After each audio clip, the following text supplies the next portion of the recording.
Hi there. In this lecture, Mikhail Tal is playing against Artur Darznieks in 1952 Latvian Championship. So e4 from Tal, we see e5, knight f3, knight c6. Now instead of the royal pairs, this is a very interesting option. The 3 knights formation going into the 4 knights formation, 4 knights out and about. A very nice trap to be aware of here, by the way, is bishop c5. You can actually play knight takes e5 here and get a nice solid advantage. For example, knight takes d4 and then d takes. This gives a very pleasant position for white. For example, like this, with a prospect of playing f4 soon. Also, you might ask, well, hold on, what about bishop takes f2? This gives a bishop without a counterpart in this formation and a nice center. You can just manually castle to sort out the king, basically, and be in a very pleasant place. A very nice advantage here. Very pleasant position. So, okay, knight f6 was played, though. We have d4, d6. Bishop b5, e takes, d4, knight takes d4, bishop d7. Tal takes on c6, b takes, and now queen f3. Bishop g4, queen g3, c5. The knight actually goes to f5. So this is a very, very interesting conception, actually, to try and open up this e-file. Potentially, black does actually take there. E takes, queen d7. And then bishop g5, just letting the pawn go. Black here actually played bishop e7. On queen takes f5, what is the punishment concretely? Well, it seems as though with c2 attacked, actually, white's best might be to castle queenside. Not only getting the rooks together, protecting c2. If bishop e7, rook he1, and the black king is not castling here because of that pin. Queen e3 is just very uncomfortable for black. And here's one example where white can actually just play bishop takes f6, kind of weakening d7. The queen is unprotected, and white has queen takes c5 with a nice advantage here. That's just one example of getting a kind of clear-cut advantage. If we look at this again on queen takes f5, so yeah, I mean, there's after queen e3, we mentioned queen d7. You might ask, well, what about rook e8? Even worse, actually. Bishop takes f6. And if g takes, then check. And knight d5 is crushing. It's absolutely crushing. And here, if queen takes, then again, knight d5. Queen takes. Knight takes e7. This is an absolutely crushing endgame position to have. So, yeah, the pawns are isolated. Well, not actually that crushing. There's a bit of work to do. Maybe I'm exaggerating there. It's a nice advantage here in this endgame. So, okay, but there are ways and means after queen takes f5. So black ignores that and plays bishop e7. White castles kingside. And in fact here, in this position, the pawn is taken. If black castled here, by the way, bishop h6 is strong. For example, knight e8, knight d5, and it gets to be very, very unpleasant here. For example, here, bishop h4, queen g4, bishop f6, and there's a powerful c3, which makes the whole idea of knight takes f6 more effective. Because if knight takes f6 immediately, bishop g5, there's queen takes b2. So we want to be able to play bishop g5, kind of trapping the queen.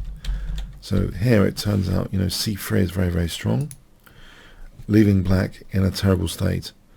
If king h8, knight takes f6, queen takes, bishop g5, we're winning the queen. But alternatives are not brilliant here. Let's have a look at this again. After c3, king h8. If g takes, then we're just playing rook takes e8 and mating on g7. So, yeah, this is quite a crushing position. If we rewind a little bit here, and we're saying, in fact, let's go back to this situation. If knight h5 as an alternative, queen g4, king h8, knight d5. If taking queen takes h5, this is also a very, very promising, strong position for white. So yes, it seems as though black was rightfully concerned about castling. Castling queenside just fundamentally looks very, very unsafe. But castling kingside also just runs into bishop h6, it seems, with advantage in all the variations, it turns out. So yes, a very interesting position. It's tricky for black indeed, this particular situation.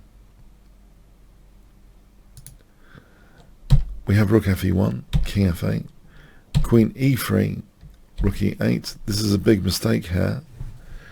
It was necessary here to play queen d7. So for example, queen f3, which eyes a8.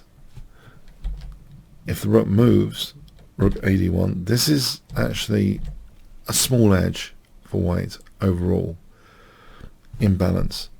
But in the game continuation, it's a bit of a disaster. So this rook e8 is a disaster move. Can you see why? I'll give you the first move. Bishop takes f6. So queen takes f6.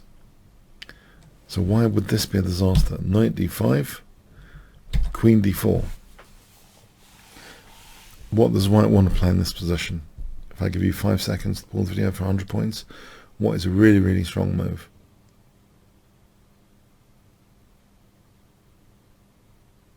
Okay, a really strong move is actually queen f3, actually pinning this pawn. So the power of the pin piece or pawn is illusionary.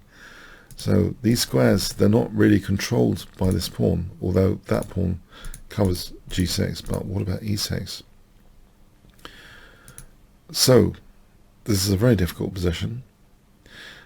One of the snags here is if bishop d8, then white actually can play this, and knight takes c7 check, with the idea of queen c6 check, not queen a8 check, because then there's bishop d8. But with queen c6 check, and then we can actually play this check and win the rook. So these lines are great fun. If king f8, then forget taking the bishop. We can go for the rook on h8. So those lines are great fun for bishop d8. But we see in this game c6. So guess what Tal plays here for 200 points. White to play it, and it's a winning move.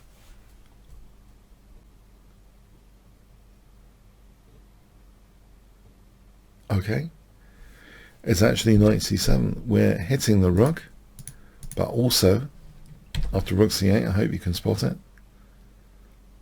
Yeah, for 50 points. Knight e6 check.